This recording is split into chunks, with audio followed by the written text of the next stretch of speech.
The first finalists are for the Mr. and Miss CLC. Ormoc, Ormoc, may we call up on stage candidate number from the female category. Candidate number 4, Miss Jehan Tajos. and candidate number 5, Joanne Alunan.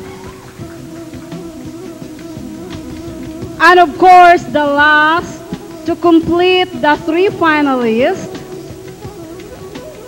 Candidate number 2, Eileen Shock. okay. All right now. So you may take your seats, ladies. Yes, ladies, and please check the pen. They write well. Yes, because you're going to write your answers in 3 minutes time on that whiteboard.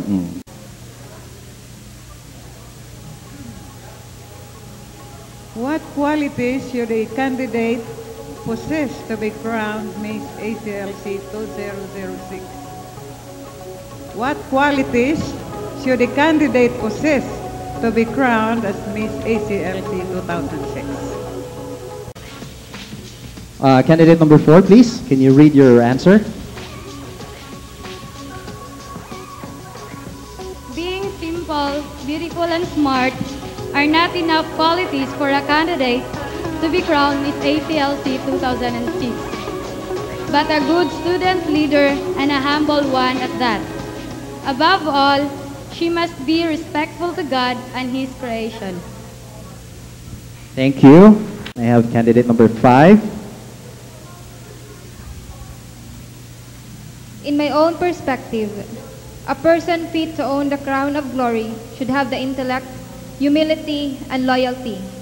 Brain does not only count the blessedness of a person, but also the brain as well. Beauty does not only count the blessedness of a person, but also the brain as well.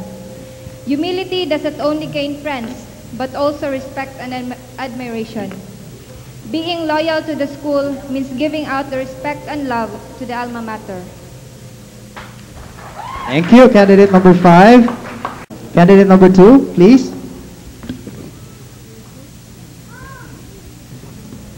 A qualities of a candidate should possess is she must be friendship and true to their schoolmates, and she must the model of the school so that students will follow her.